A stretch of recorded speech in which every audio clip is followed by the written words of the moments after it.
non-current asset နဲ့ပတ်သက်ရင် IAS 16ရအချက်ကလေးတချို့ရှင်းပြခြင်းပါတယ်အဓိကအားဖြင့်မှတ်ထားရမယ့်အချက်9ချက်ရှိရယ် OS L M D D P ဆိုပြီးတော့9ချက်ရှိတယ် O ဆိုတာက original cost မူလတန်ဖိုး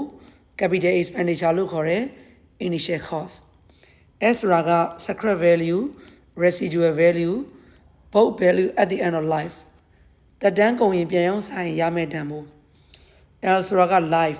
life နဲ့ percentage ကအတူတူပဲအသုံးဝင်ခံမှန်းတက်တန်းရှိမှလည်း depreciation တွက်လို့ရမယ် M ဆိုတာကတော့ method of depreciation တွက်ရမယ့် method များ D ဆိုတာက date နှစ်စ date နှစ်ဆုံး date ဒီနှစ်စနဲ့နှစ်ဆုံးကြားမှာရှိတဲ့ကြာချိန်ဆိုပြီးတော့သိဖို့လိုတယ်နောက်ထပ် D ကကြတော့ Debit entry system လို့ခေါ်တဲ့ non-current asset ဝယ်တယ် non-current asset ရောင်းတယ်ငွေပေးတယ်ရောင်းရငွေရတယ်တိုးတယ်ရော့တယ်ပြက်တယ်ပေါ့အဲ့ဒါတွေအတွက်စာရင်းသွင်းမဲ့ data လေးဖြစ်တယ် P ဆိုတာက policy depreciation တွက်ရမယ့်အချိန်ကာလကိုထည့်သွင်းစဉ်းစားဖို့အဲ့ဒါကတော့တစ်ပုဒ်နဲ့တစ်ပုဒ်တူချင်မှတူမယ်အဲ့တော့ဒီအပေါ်က9ချက်ကိုပြန်ပြီးတော့ရှင်းပြမယ်ဆိုရင် original cost မှာအဓိကအပြင်3ပိုင်းရှိတယ် purchase cost attributable cost further cost purchase cost ထဲမှာတယ်ကတွေပါမယ်အကောက်ခွန်တွေပါမယ် legal fees တွေပါမယ်ဒါတွေဆိုရင်တို့ပေါင်းပေးရမယ်တကယ်လို့ discount တွေရခဲ့မယ်ဆိုရင်တော့သက်သာသွားတာမဟုတ်လို့နှုတ်ပြ rebate receipt ရှိရင်လည်းနှုတ်ပေးရမယ် attributable cost နဲ့ပတ်သက်ပြီးတော့ labor cost တို့ professional ပေးရတဲ့ fees တွေ installation cost တွေ specific cost တွေရှိရင်ပေါင်းပေးမယ် further cost က removing and dismantlement cost လို့ခေါ်တဲ့ဖယ်ရှားတဲ့ကုန်ကျစရိတ်ဒါတွေအားလုံးပေါင်းလိုက်တော့မှ original cost ရမယ်နံပါတ်2အချက် S ဆိုတာက scrap value တက်တန်းကုန်ရင်ပြန်အောင်စားမဲ့ရတဲ့တန်ဖိုးနဲ့ပတ်သက်ပြီးတော့ဘာမှမပြောရင်0တခါလေကြာရင်ကဏ္ဍအတိအကျပေးထားမယ်အမောင်းဘယ်လောက်ပေါ့ဒါမှမဟုတ်ရာခိုင်နှုန်းနဲ့ပေးထားလေးရှိတယ်ဥပမာအဖြစ် scrap value က 10% လို့ပြောရင် cost ကတော့100ပေါ့ဒါဆိုရင် total depreciable amount က 90% ဆိုတာနားလည်ရမယ်ဒါကြောင့်ဒီ3ခုကဆက်ဆက်မှုရှိတယ်နောက်တစ်ချက် total depreciation ဆိုတာ cost တွေက scrap value ကိုနှုတ်ရင် total depreciation နံပါတ်3 life နဲ့ပတ်သက်ရင်သူက life နဲ့ percent တူတယ်ပေါ့ life က3မျိုးရှိတယ် total life စုစုပေါင်းသက်တမ်း use life ကိုသုံးခဲ့ပြီးတဲ့သက်တမ်း remaining life ကျန်ရှိတဲ့သက်တမ်းဆိုပြီး3ပိုင်းရှိတယ်ဥပမာအဖြစ်တို့2 year လို့ပြောရင် 50% 2 year ဆိုတာ 50% 4 year က 25% 5 year က 20% 10 year က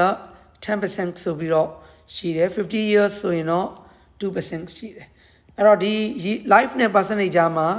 100ရှိတဲ့အတွက်တို့ကသွားပြီးတော့စားပေးတဲ့သဘောစားလိုက်ရင်ဒီဘက်ကရာခိုင်နှုန်းလေးထွက်လာမယ်ဒါပါပဲအဲ့တော့ total life ကကြတော့ use life နဲ့ remaining life ပေါင်းရင် total life ရမယ်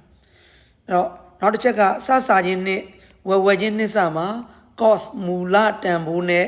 opening carrying value net book value နဲ့အတူတူပဲစခြင်းဝယ်ခြင်းနှစ်မှာ depreciation expense နဲ့ accumulated depreciation အတူတူပဲနောက်တစ်ချက် method ကအဓိကအဖြစ်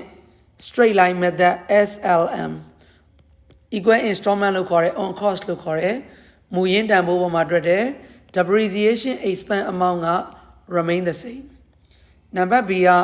reducing balance method diminution balance method လို့လည်းခေါ်တယ် on net book value carrying value အဲ့ဒါရင်တန်ဖိုးမှာတွက်တဲ့ early years မှာ depreciation amount ကိုများများတွက်ပြီးတော့ later years မှာ depreciation amount ကို short ချပြီးတွက်တယ် output method production unit method machine hour method အသုံးပြုတဲ့ထွက်ရှိလာတဲ့အရေးအတွက်ပေါ်မှာမူတည်ပြီးတွက်တာတစ်နှစ်နဲ့တစ်နှစ်ကိုယ့်ရဲ့ usage ကိုလိုက်ပြီးတော့များတဲ့အခါလည်းရှိမယ်နည်းတဲ့အခါလည်းရှိမယ်ဒါကြောင့်သူ့ကို fluctuate လို့လည်းခေါ်တယ် sum of year digits ဆိုတာက life ကိုတင့်တော်သလိုသတ်မှတ်ပြီးတော့ကြီးစဉ်ငယ်လိုက်သတ်မှတ်ပြီးတွက်ချက်ခြင်းဖြစ်တယ် Number 5 revaluation method revalue amount ပေးထားမှ depreciation expense တွက်လို့ရတယ်အဲ့တော့ depreciation expense ကိုလိုချင်ရင် carrying opening carrying value နံပါတ် value တွေက revalue amount အောင်လုပ်ရင် depreciation expense ရမယ်အဲ့တော့ depreciation expense ရဲ့သဘောတဘာဝသည်ဘယ်တော့မှတစ်နှစ်မကျော်ရဘူးဒါပေမဲ့3လ6လ9လ10လရှိနိုင်တယ်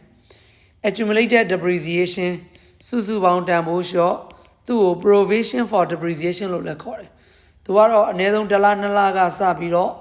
တစ်နှစ်2နှစ်3နှစ်စုစုပေါင်းအများရှိနိုင်တယ်အဲ့တော့ straight line method equal installment on cost မှာ cost ကိုသိရင် depreciation expense ကိုလိုချင်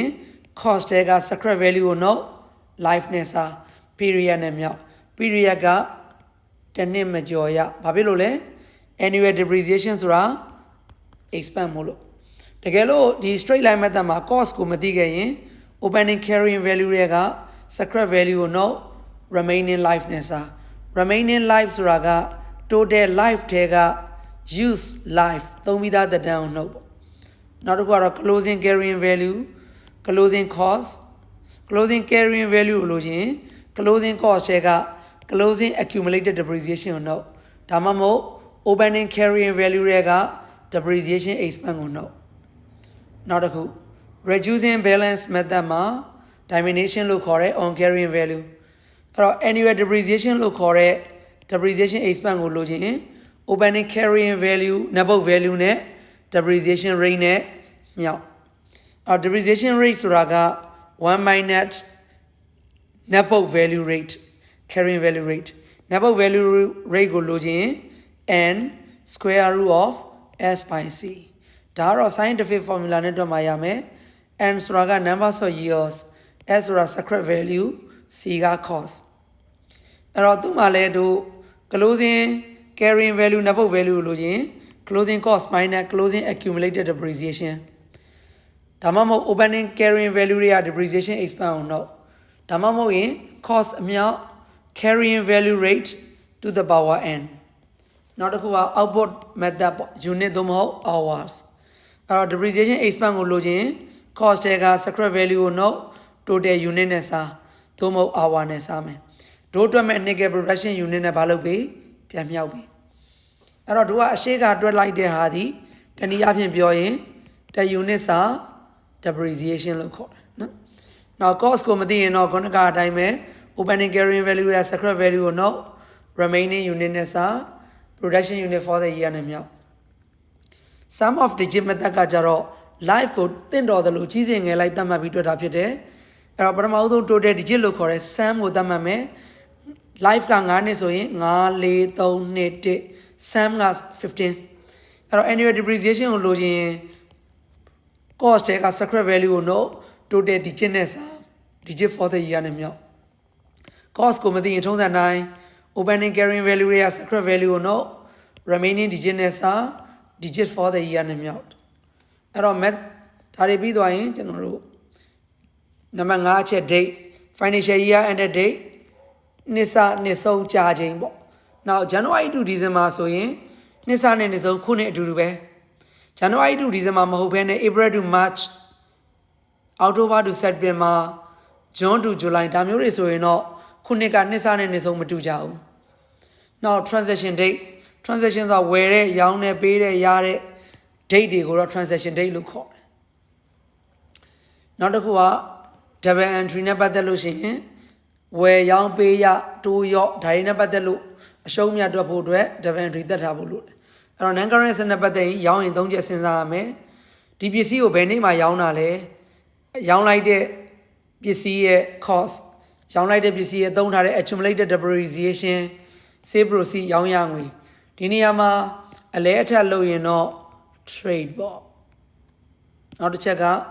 policy ပါမပါကြည့်မယ် policy ကိုတော့နံပါတ်9မှာထပ်ပြီးတော့ပြောသွားမှာဖြစ်တယ်အဲ့တော့တို့ကရောင်းလိုက်တဲ့ပစ္စည်းရဲ့ non current asset ရဲ့ cost ဆိုရင် non current asset အကောင့်မှာ credit disposal အကောင့်မှာ debit ရောင်းလိုက်တဲ့ non current asset ရဲ့ accumulated depreciation ဆိုရင် accumulated depreciation မှာ debit disposal မှာ credit ဒီနှစ်ကြောင်းကရောင်းတာမို့လို့ကျွန်တော်တို့ remove လုပ်တာလို့ခေါ်တယ်ဖယ်ရှားတာပေါ့ ဥပမာ non current asset ကိုရောင်းတဲ့အတွက် non current asset ထဲကဖယ်ရှားမယ်ဆိုရင် non current asset က debit nature ဖယ်ရှားတော့ဘာမှထက် credit မှာထက်အဲ့လိုပဲ accumulated depreciation က credit nature ဖြစ်တယ်ရောင်းလို့ဖယ်ရှားမှာမို့လို့ accumulated depreciation ဘာမှထက် debit မှာထက် sale proceeds ဆိုရင်တော့ရောင်းလို့ရတဲ့အတွက်ဘဏ်မှာ debit disposal မှာ credit လဲတယ်ဆိုရင်တော့ပတ်စံမရဘူးအဲဒါကြောင့်မို့လို့ non current လဲတယ်ဆိုတာပြန်ရတာဒါကြောင့်မို့လို့ non current asset မှာဘာရိုက်ပြီး debit ရိုက်ပြီးဒါကတော့ account ပုံစံလေးတွေပေါ့ non current asset account က debit ကစ credit မှာဆုံးဝယ်ရင် debit ရောင်းရင် credit accumulated depreciation account က credit ကစ debit မှာဆုံး depreciation expense က credit ရောင်းလို့ရောသွားတဲ့ accumulated က debit ဒါလေးကဘာ account disposal account မှာ debit က cost credit က accumulated depreciation နဲ့ sale proceed ခြားနာချက်မှာ credit ကများရင်မြတ်မယ် debit ကများရင်ရှုံးမယ်နောက်ဆုံးတစ်ချက် policy ဆိုတာဘာလဲတွဲရမယ့်အချိန်ကာလသူဥပမာအဖြစ်ကျွန်တော်တို့3သက်လောက်လအလိုက်တွက်ပေးပါလို့ပြောလို့ရှိရင် straight time လို့ခေါ်တယ် proportional လို့ခေါ်တယ်6လသုံးရင်6လစာအတွက်8လသုံးရင်8လစာအတွက်တစ်နှစ်သုံးရင်တစ်နှစ်စာအတွက်နောက်နံပါတ်2နှစ်ဆုံးမှာရှိတဲ့တန်ဖိုးပေါ်မှာတွက်လို့ပြောရင်ဝယ်ရင်ဘယ်နေ့မှာပဲဝယ်တစ်လ33 2လ33တစ်နှစ်စာတွက်ပြီရောင်းရင်ဘယ်နေ့မှာရောင်း depreciation မတွက်နဲ့ဆိုရင်9လသုံးပြီးမှရောင်းလဲမတွက်နဲ့10လသုံးပြီးမှရောင်းလဲမတွက်နဲ့နံပါတ်3ကတော့အမေးနေတယ်ပထမနှစ်ဝက်မှာဝယ်ရင်တစ်နှစ်စာတွက်ဒုတိယနှစ်ဝက်မှာဝယ်ရင်6လစာပဲတွက်နောက်ဆုံးရောင်းနေဆိုရင်တော့ပထမနှစ်ဝက်မှာရောင်းရင်ပထမနှစ်ဝက်ပဲသုံးထားတော့6လစာဒုတိယနှစ်ဝက်မှာရောင်းနေဆိုရင်တော့တစ်နှစ်စာတွက်ပြီအဲဆိုကျန်တဲ့အခန်းတွေကိုလည်းတရားလေးတွေကိုပြန်ပြီးတော့ဒီ notes တွေရနေမှ depreciation နဲ့ပတ်သက်လို့တွက်ချက်ရတာအဆင်ပြေလိမ့်မယ်အဲဆိုဒါလေးတွေစူးစမ်းပြီးတော့ကြည့်ထားဖို့မှာခြင်းတယ်အဲ့တော့အနှစ်ချုပ်ပြန်ပြောရင်တော့စုစုပေါင်း9ချက်သိထားဖို့လိုတယ် O S L M D D P O ဆိုတာက original cost S ဆိုတာက secret value life method date double entry policy အဲဆိုရင်ကျန်တာလေးတွေဆက်ပြီးတော့နောက်တစ်ချိန်မှာထပ်ပြီးတော့ပြောသွားပေးပါ